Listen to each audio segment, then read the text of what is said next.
Saya pastikan ajaran Kak Siti Jenar itu sesat. Sesatnya adalah wali-wali yang alim, termasuk wali Songo yang alim itu bilang begini.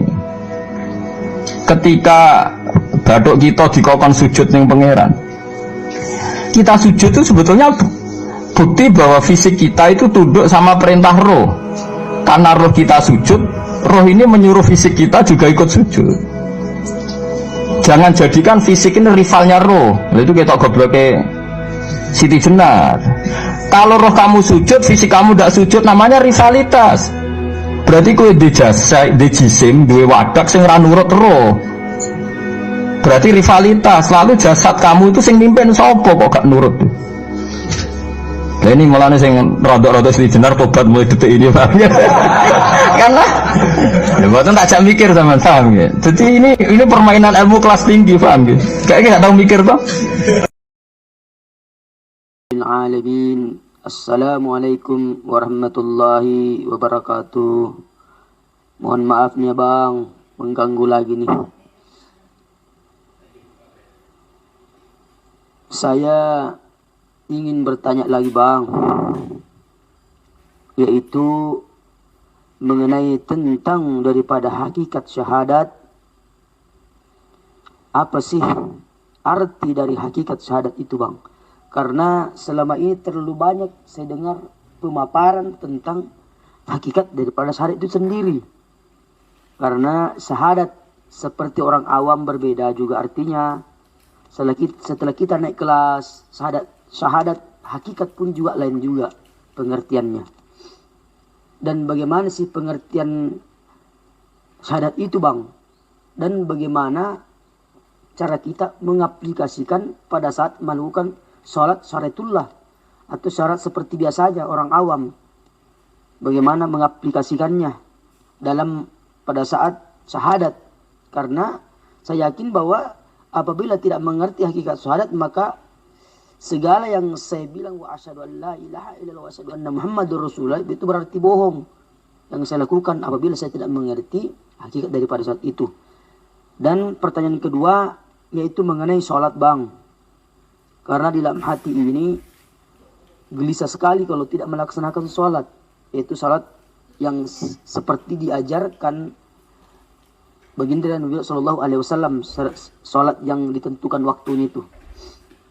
Dan bagaimana caranya mengaplikasikan apabila kita sudah memahami ilmu ma'rifat. Bagaimana untuk mengaplikasikan hati ini bahwa yang melakukan, yang menggerakkan Allah. Bagaimana pengaplikasiannya bang di dalam sholat? Mohon pencerahannya bang. Assalamualaikum warahmatullahi ta'ala wabarakatuh. Waalaikumsalam warahmatullahi wabarakatuh. Bismillahirrahmanirrahim. Ashhadu an la ilaha illallah wa ashhadu anna Muhammadar Rasulullah. Allahumma salli ala sayyidina Muhammad wa ala ali sayyidina Muhammad. Rabbi shrah li sadri wa yassir li amri wahlul 'uqdatam min lisani yafqahu qawli. Amin. Bismillahirrahmanirrahim. Hakikat syahadat. Asyahid, Allah lah yang maha penyaksi. Yang dinamakan syahadat itu menyaksikan Allah dan menyaksikan Muhammad Rasulullah. Sementara ini kita ketika masih duduk di dalam syariat saja, syariat beloko, maka kita tidak akan pernah bisa bersyahadat. Karena yang dikatakan syahadat menyaksikan Allah dan Muhammad Rasulullah itu hanya ditandai dengan kata-kata saja. Pokoknya ada orang yang masuk Islam berkata asyhadu an la ilaha illallah wa asyhadu anna Muhammadur Rasulullah, itu sudah masuk Islam menurut syariat, padahal disuruh menyaksikan Allah dan Muhammad Rasulullah di dalam syahadatnya. Akan tetapi di dalam syariat makna syahadat ya sekedar mengucapkan 2 kalimat syahadat saja sudah Islam. Karena di dalam tatanan syariat yang disembah, yang diabdi, yang dipandang, yang disaksikan hanyalah badan. Yang penting badannya, mulutnya sudah baca syahadat asyhadu an la ilaha illallah, sudah Islam. Karena yang dipandang dohirnya saja, syariatnya saja. Maka benarlah bagi orang yang masih duduk di syariat bila syahadatnya demikian. Tidak ada yang salah. Akan tetapi bila kita naikkan lagi ke dalam hakikatnya, syahadat itu kan bersaksi dan menyaksikan Allah dan Muhammad Rasulullah. Menurut manusia kebanyakan, menurut mayoritas manusia, mana mungkin kita bisa menyaksikan Allah di dunia ini. Sementara selama ini pemahaman yang masih duduk di dalam syariat saja mengimani, meyakini, mengakidahi bahwa Allah itu tiada, bahwa Allah itu Adam, bahwa Allah itu gaib, bahwa Allah itu mati, bahwa Allah itu tidak kuasa sama sekali kepada diri manusianya, bahwa Allah itu tidak ada kekuatan sama sekali kepada diri manusianya. Karena yang selama ini menyangka, mengira yang mempunyai sifat wujud, sifat hidup, sifat kuasa yang mestinya itulah sifatnya Allah, diakui sebagai milik manusianya. Inilah pemahaman syariat. Jadi tidaklah mungkin bisa menyaksikan Allah sementara akidah dan imannya Allah ditiadakan, Allah digaibkan di hatinya. Sementara yang nyata, yang wujud, yang hidup di hati mereka, orang-orang yang masih duduk di syariat, yang wujud, yang hidup, yang kuasa adalah diri manusianya sendiri.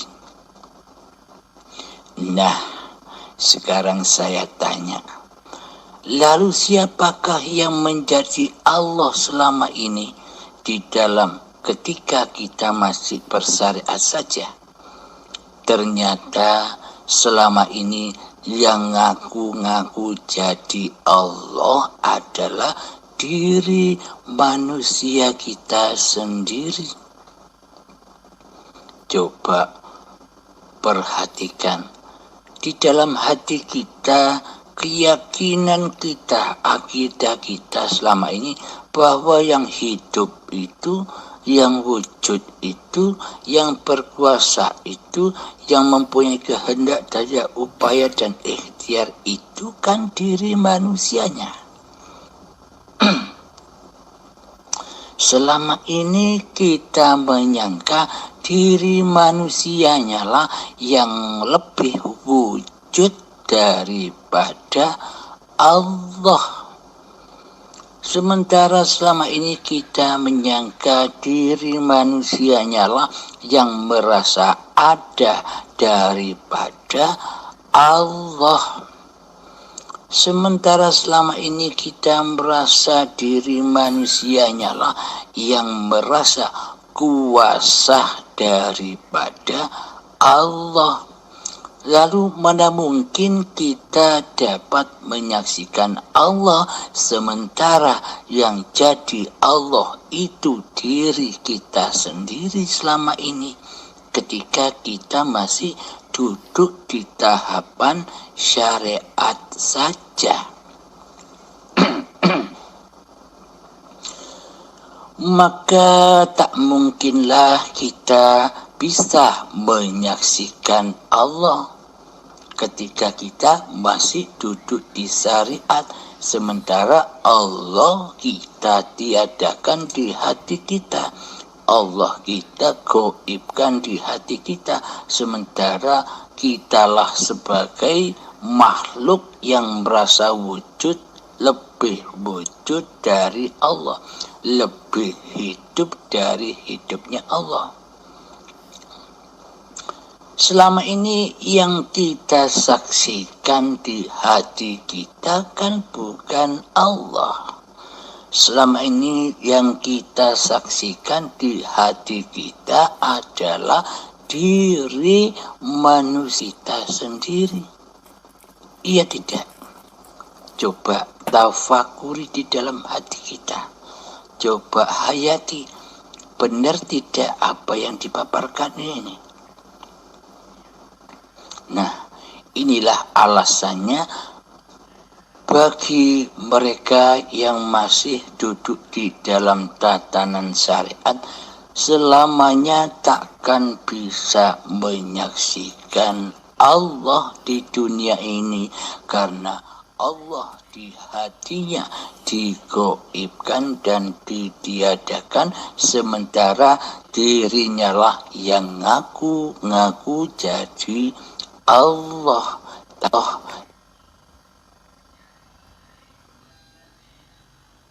Allah tapi tidak terasa, tapi tidak disadarinya. Karena selama ini hati kita keras melebihi kerasnya batu, alias hati kita masih kufur, hati kita masih ingkar kepada Allah, hati kita masih mensekutukan Allah dengan diri manusia kita selama ini.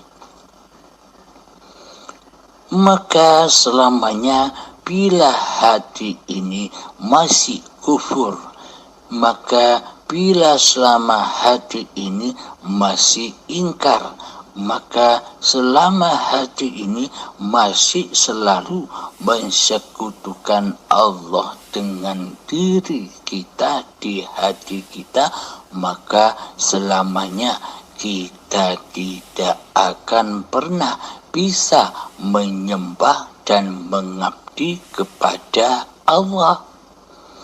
Semua amal ibadah dan sholatnya hanya dusta belaka. Seluruh ibadah dan sholatnya hanya kebohongan belaka.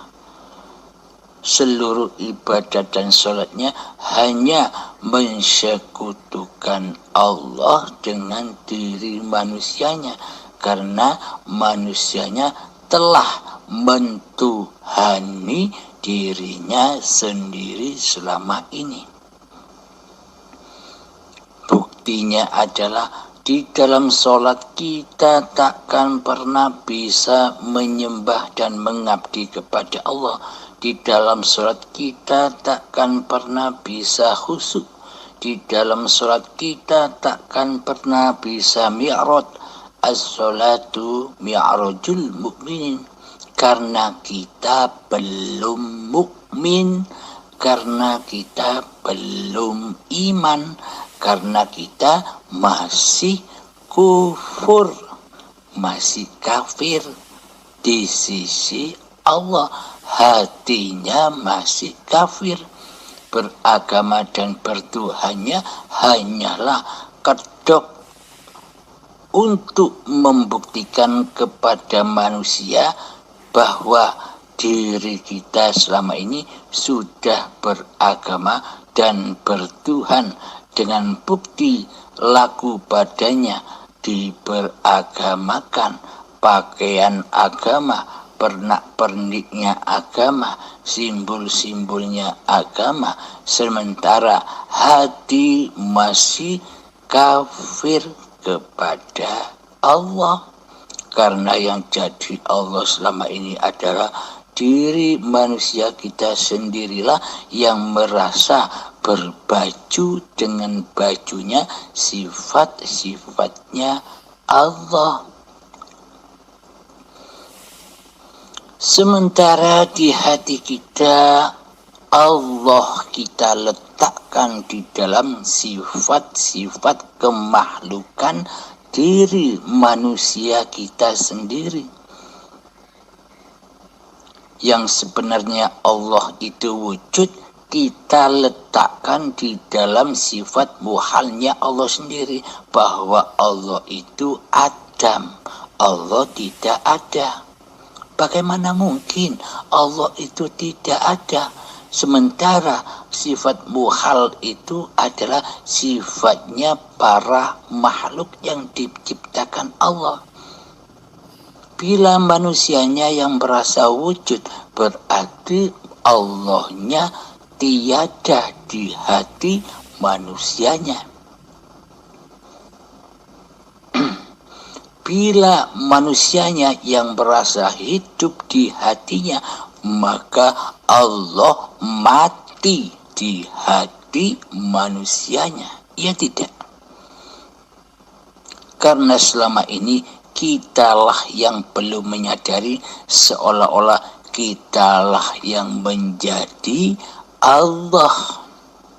Tapi kita tidak menyadari. Bagaimana mungkin kita bisa menyaksikan Allah sementara yang jadi Allah kita sendiri? Kitalah yang merasa bisa menyaksikan diri manusia kita sendiri di hati kita. Mestinya disuruh menyaksikan Allah di dalam syahadat, loh kok malah kitalah yang jadi penyaksi di dalamnya. Asyahid berarti asyahid itu bukan sifat Allah, akan tetapi sifat diri manusia kitalah yang selama ini merasa menjadi Tuhan. Karena inilah manusia mayoritas yang masih duduk di dalam tatanan syariat tak mungkin bisa mengabdi kepada Allah, karena tidak pernah bersaksi bahwa Allah itu sebagai Tuhan di hatinya.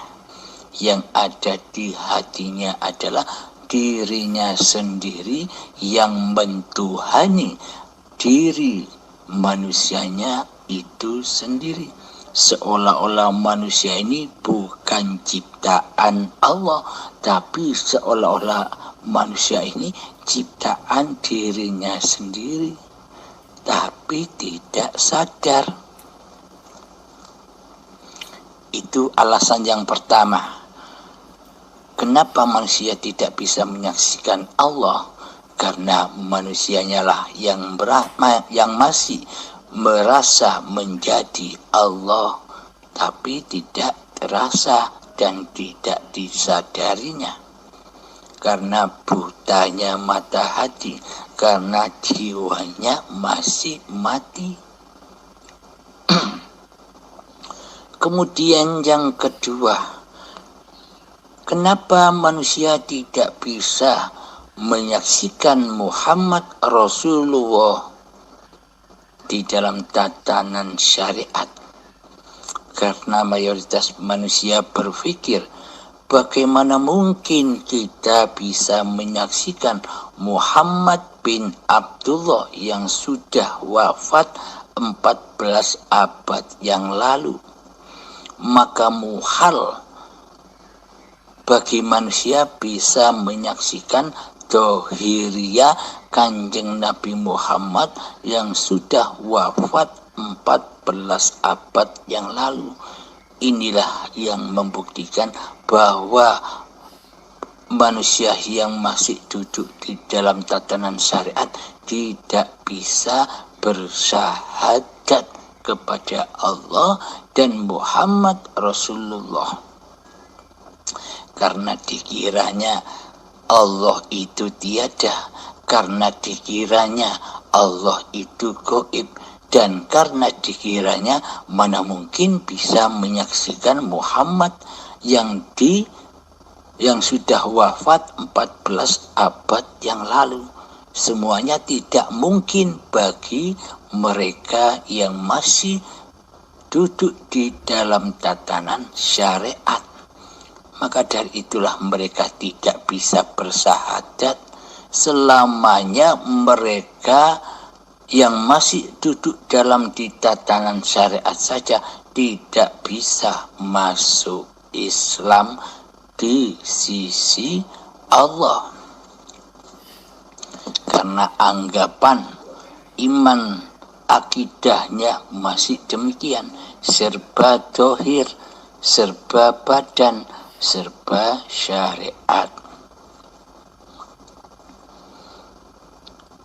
Lalu Allah perintahkan kepada orang-orang yang beriman, yakni manusia yang beriman kepada Allah hanya sebatas syariat, iman-imanan, tapi di dalam hatinya yakin bahwa Allah itu ada, tapi manusia masih belum bisa membuktikan bahwa Allah itu ada, Allah itu hidup. Maka diperintah lagi oleh Allah, ya ayyuhalladzina amanu, wahai orang-orang yang beriman, wahai orang-orang yang percaya dengan adanya Tuhan, pencipta diri manusianya. Udkhulu fis-silmi kafah, masuklah kalian ke dalam keselamatan yang sempurna. Maksudnya adalah sempurnakanlah Islammu kepada Allah, pasrahkanlah Islammu kepada Allah, pasrahkanlah dirimu kepada Tuhan pencipta diri manusiamu secara total jenderal, secara sempurna. Inilah bukti nyata bahwa syariat saja tidak cukup, wajib berhakikat, masuk ke dalam hakikatnya, yakni yang sebenar-benarnya. Karena syariat itu hanyalah bayangan, hanyalah kulit, sedang isinya adalah hakikatnya, batinnya.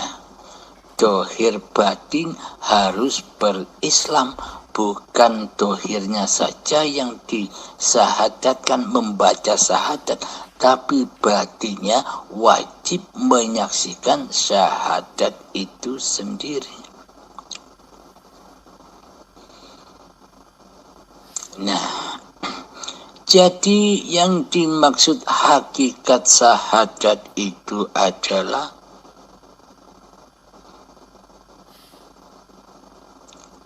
manusia wajib mengenali Allah dan beragama secara total jenderal di dalam hatinya, beragama kepada Allah. Awaluddin ma'rifatullah. Awal sebuah agama adalah mengetahui, menyatakan bahwa Allah itu ada, Allah itu wujud, Allah itu hidup. Untuk merealisasikan, untuk mengaplikasikan awaluddin ma'rifatullah ini adalah lewat jalan man arafa nafsahu faqad arafa rabbahu. Maka bermakrifatlah kepada diri manusiamu, maka engkau akan menyaksikan ma'rifatullah, maka engkau akan mengenal Tuhanmu. Maka kenalilah dirimu sendiri dahulu, siapa dirimu itu. Mayoritas manusia yang masih duduk di tatanan syariat saja tidak tahu kepada Tuhannya. Ditanya sifat wajibnya Allah ada berapa, sifat muhalnya Allah ada berapa, tidak tahu. Apakah ini yang disebut Islam indallah? Karena selama ini Islamnya hanya indan nas, penyembah manusia, tidak menyembah Allah. Maka dari itu, bagi Anda yang masih belum tahu sifat-sifatnya Allah yang 20 dan sifat muhalnya Allah yang 20, silakan cari di Google, dipelajari, artinya dipahami, maknanya dipahami. Bila memang Anda belum pernah mengaji tauhid waktu kecil, cari di Google, cari sifat wajibnya Allah yang 20 dan sifat muhalnya Allah yang 20 untuk Anda hafalkan, sehingga Anda memahami siapa Allah dan siapa diri Anda. Jadi agar Anda tahu bahwa sifat-sifatnya Allah hanyalah milik Allah, sifat-sifat muhal bagi Allah adalah milik seluruh makhluk ciptaan Allah. Bila Allah yang wujud, wajib bagi para makhluknya memposisikan diri kepada keadamannya, ketiadaannya. Bila Allah yang wujud, manusia harus tidak ada. Bila manusianya yang wujud, maka pasti Allah tidak ada. Karena manusianya lah yang selama ini merasa menjadi Tuhan. Nah, bila Allah itu bersifat hidup, maka manusianya harus wajib memposisikan diri di dalam sifat kematiannya, bahwa sifat makhluk itu mati, tidak hidup. Hidup itu Allah, bukan makhluk. Manusia itu mati, bukan hidup. Selama ini yang kita rasakan kan seolah-olah diri kitalah yang wujud, diri kitalah yang hidup, sementara Allah kita taruh di dalam makhluk, seolah-olah Allah itu makhluk. Allah tidak ada, Allah mati di hati kita, karena yang ada, karena yang hidup di hati kita hanyalah diri kita sendiri. Benar tidak? Nah, bila kita sudah menyadari, bila kita sudah menghafalkan sifat wajib bagi Allah dan sifat muhal bagi Allah, yakni sifat muhal itulah sebagai sifat wajibnya manusia. Jadi bacalah sifat muhalnya Allah itu, karena sifat muhal bagi Allah itu adalah sifat yang harus kita miliki sebagai yang diciptakan.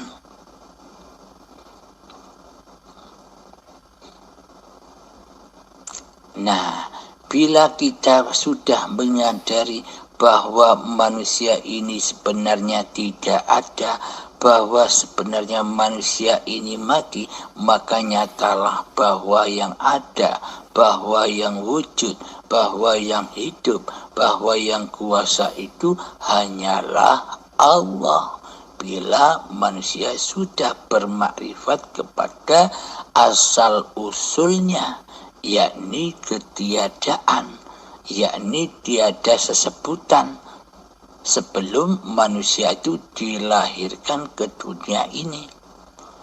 Kan kita manusia dari alam ketiadaan yang tak dapat disebut, kemudian kita diadakan, nanti pun kita kembali kepada alam yang tak dapat disebut, yakni laisa kamislihi syai'un.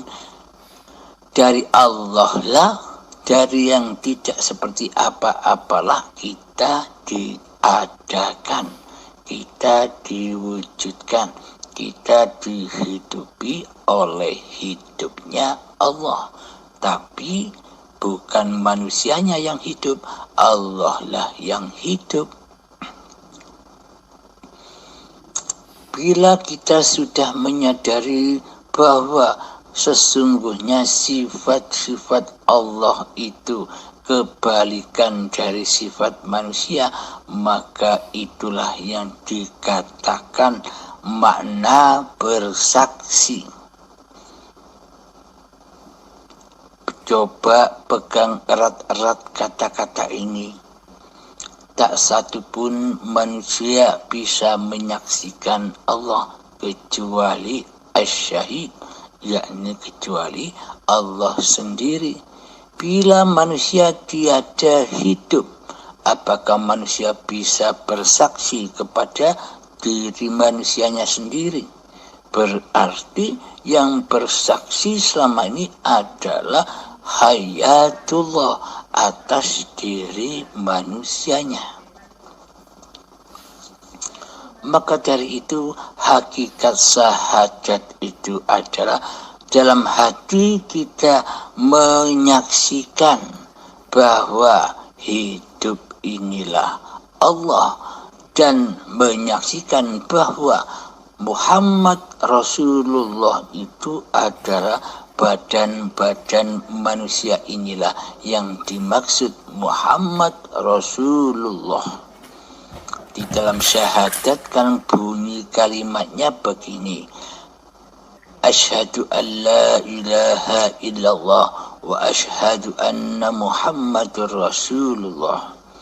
Bila yang dimaksud Muhammad bin Abdullah yang telah wafat 14 tahun abad yang lalu sebagai apa yang kita saksikan, berarti kan bunyinya syahadat begini: Asyhadu an la ilaha illallah wa asyhadu anna Muhammad bin Abdullah. Iya kan? Nah, kita tidak diutus menyaksikan Muhammad bin Abdullah yang sudah wafat 14 tahun yang lalu. Kita tidak diutus menyaksikan baginda Nabi Muhammad SAW. Yang dimaksud Muhammad bin Abdullah itu adalah Ahmad bila mim. Siapa? Ahad, yakni Allah itu sendiri yang mengutus badan-badan ini yang menghidupi badan-badan ini. Badan diutus mandi, badan diutus wudu, badan diutus sholat, badan diutus ibadah, dan badan diutus apa saja. Itulah yang dimaksud bersaksi. Itulah yang dimaksud syahadat. Allah lah penguasa badan, bukan badan penguasa Allah. Selama ini kita hanya menyaksikan badan-badan inilah yang berkuasa untuk sholat. Selama ini kita hanya menyaksikan badan-badan inilah yang bisa ibadah. Akan tetapi kita luput, kita lalai menyaksikan hiduplah yang menguasakan di dalamnya. Bila kita sudah bisa menyaksikan bahwa hiduplah penguasa badan, inilah yang dimaksud syahadat di sisi Allah. Jadi bagaimana mungkin manusia bisa bersyahadat kepada Allah sementara manusianya masih jadi Tuhan? Sahnya syahadat di sisi Allah adalah ketika manusianya sudah kembali ke habitatnya, yakni ketiadaan, yakni kegoiban. Yang ada, yang wujud, yang hidup hanyalah Allah. Inilah yang dimaksud syahadat. Asyhadu an la ilaha illallah wa asyhadu anna Muhammadur Rasulullah. Inilah yang dimaksud asyahid. Allah lah yang maha menyaksikan, bukan manusianya yang bisa menyaksikan. Bila manusianya tidak ada hidup, apakah manusia bisa menyaksikan diri manusianya sendiri? Adanya Allah lah manusia bisa menyaksikan badan-badan ini. Inilah yang dimaksud hakikatnya syahadat. Bila kita bisa sudah menyadari bahwa syahadat ini seperti ini, maka dalam pengaplikasian di dalam sholat adalah kita ketika membaca Allahu Akbar, kita sudah tak merasa mampu membaca Allahu Akbar. Kita tak merasa mampu memahabesarkan Allah. Tanpa hidup, apakah kita bisa sholat? Tanpa hidup, apakah kita bisa mengangkat tangan? Tanpa hidup, apakah kita bisa berkalam Allahu Akbar? Sebenarnya yang memahabesarkan Allah itu adalah Allah sendiri. Hidup sendirilah yang memahabesarkan hayatullah sendiri. Jadi artinya bukan Allah nyembah Allah. Berarti kan ada dua. yakni seluruh apa yang teraf'al di dalam diri manusianya itulah af'alullah, syariatullah, digerakkan oleh Allah. Inilah yang dimaksud syahadat itu. Pengaplikasian di dalam sholat, kita sudah tidak merasa diri kita lah yang sholat. Allah lah yang mempergerakkan, yang memperjalankan hamba-hambanya di dalam sholat itu sendiri. Jadi hambanya hanya bisa menyaksikan perbuatan Allah, pergerakan Allah yang menggerakkan badan-badan ini. Inilah yang dimaksud asyhadu an la ilaha illallah wa asyhadu anna Muhammadur Rasulullah. Jadi di dalam sholat mengalir saja, yakni hati sudah dikuasai oleh hayatullah lah yang bisa menyaksikan Allahnya sendiri dan bisa menyaksikan badan-badan yang diperjalankan oleh Allah. Subhanallazi asra bi'abdihi Maha suci Allah yang menggerakkan, yang memperjalankan hamba-hambanya. Alhamdulillahirabbil alamin. Semoga kita pahami dan semoga saya dan kita semua selalu dibimbing oleh Allah Subhanahu wa taala. Akhirul kalam. Assalamualaikum warahmatullahi wabarakatuh. Assalamualaikum warahmatullahi wabarakatuh. Alhamdulillahi rabbil alamin. La hawla wa la quwata illa billah aliyyil azim. Selamat pagi abangku. Saya mau bertanya bang, yaitu bagaimana pandangan ma'rifat tentang wudhu itu sendiri. Bagaimana sih bang hakikat wudhu yang sebenarnya? Semoga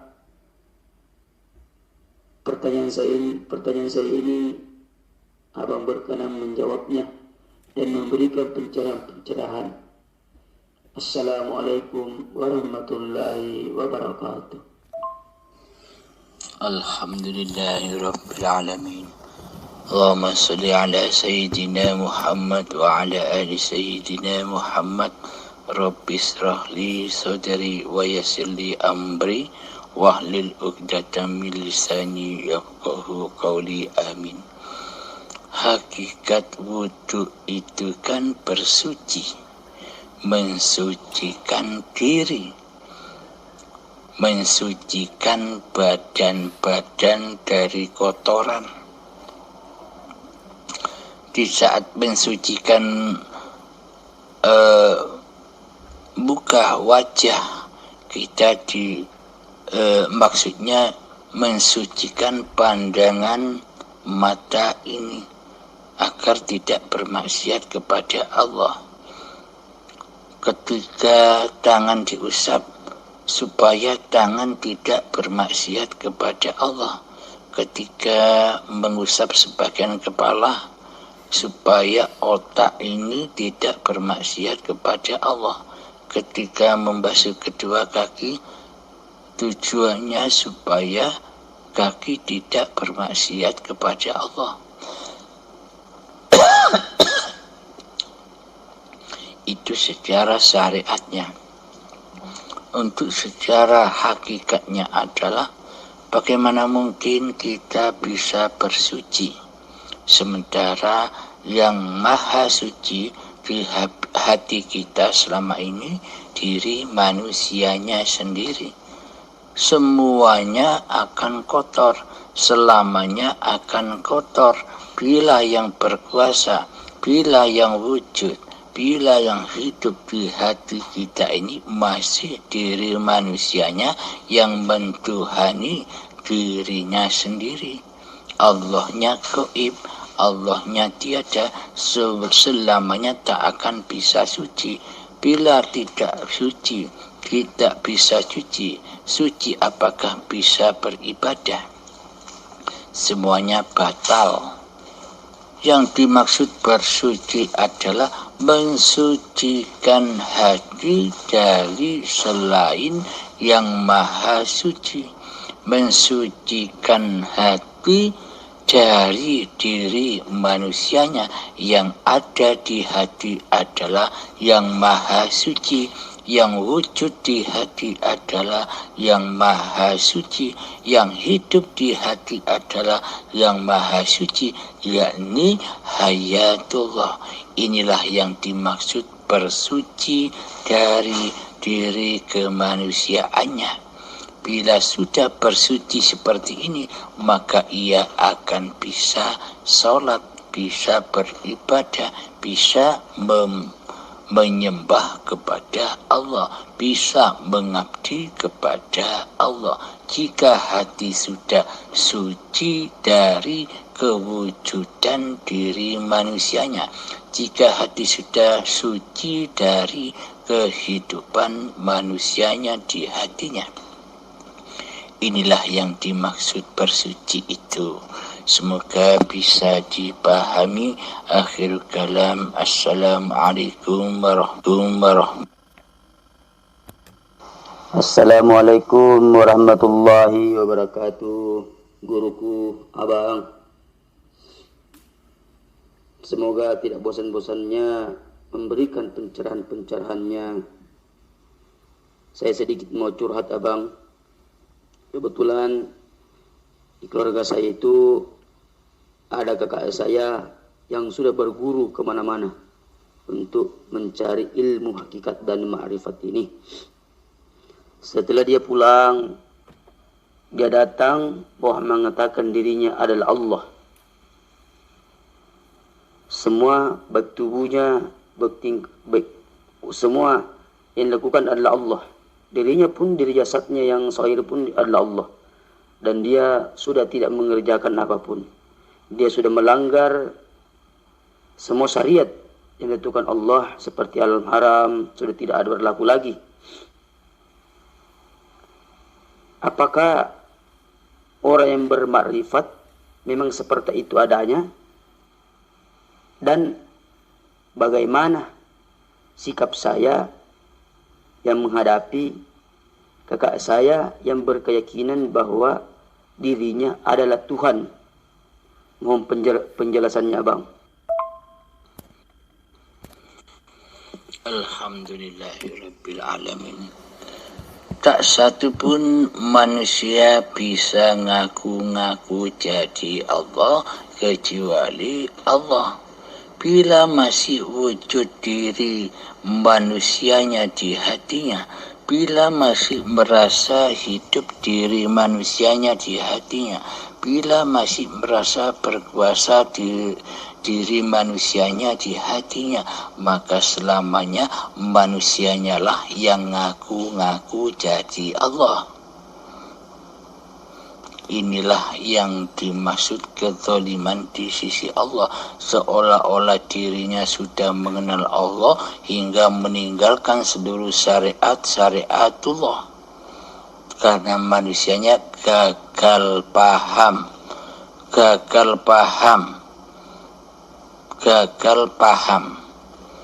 Karena merasa jadi Allah, berarti kan masih manusianya yang merasa jadi Allah.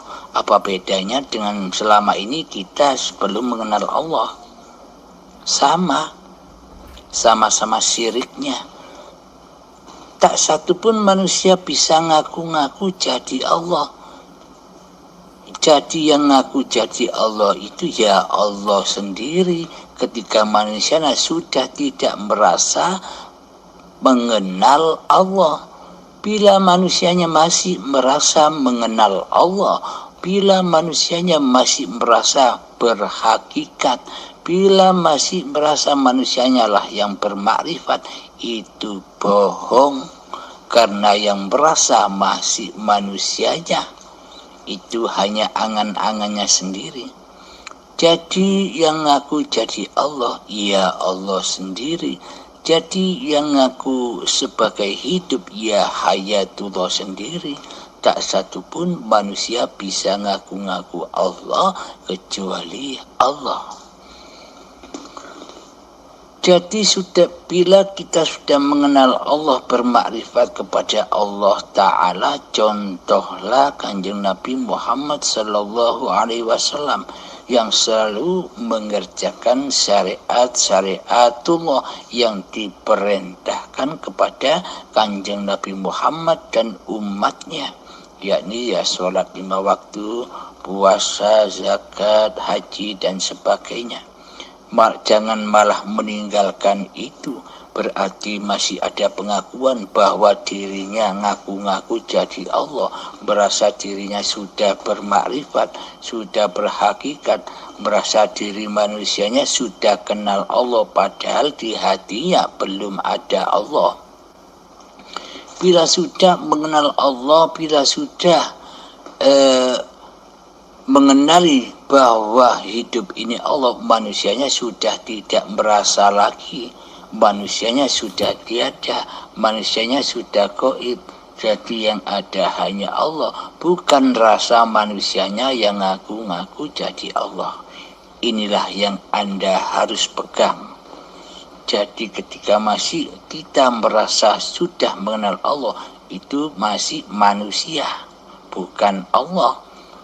Akan tetapi bila nyata Allahnya, bila sudah nyata hayatullah, maka manusia sudah tidak merasa ngaku-ngaku lagi kenal Allah, karena manusianya sudah kembali ke alam ketiadaannya. Yang ada hanyalah Allah Ta'ala, manusianya sudah gaib. Alhamdulillahirabbil alamin. Semoga bisa dipahami. Akhirul kalam, assalamualaikum warahmatullahi wabarakatuh. Assalamualaikum warahmatullahi wabarakatuh. Alhamdulillahirabbil alamin. Abah guru, abang, pemaparannya begitu sangat jelas dan mudah dipahami. Semoga guru yang telah paparkan, insya Allah, yang nantinya akan diaplikasikan ke dalam hati dan menjadi Islam secara kafah, yaitu Islam yang sempurna di mata Allah Subhanahu wa ta'ala. Amin, amin ya rabbal alamin. Assalamualaikum warahmatullahi wabarakatuh, abang. Alhamdulillahirabbil alamin. Akhirnya saya sudah bisa mengerti hakikat wudu itu sendiri. Yang selama ini yang saya tahu adalah wudu secara syariat. Tapi saya sekarang sudah mengerti hakikat wudu itu sendiri. Dan saya senang sekali karena abah guru pemaparan begitu jelas. Dipaparkan mulai dari syariat naik menjadi hakikat. Karena jarang sekali guru-guru makrifat bisa menyampaikan seperti itu. Jadi kita sebagai yang awam bisa mengerti, bisa dimengerti dan mudah dipahami. Alhamdulillahirabbil alamin. Alhamdulillah, abah guru, pemaparan begitu sangat jelas. Saya senang sekali karena apa yang disampaikan oleh guru bisa mudah dipahami dan mudah dimengerti. Saya berterima kasih banyak. Akhirnya bisa dipertemukan dengan guru-guru ilmu hakikat yang benar. Alhamdulillahirabbil alamin.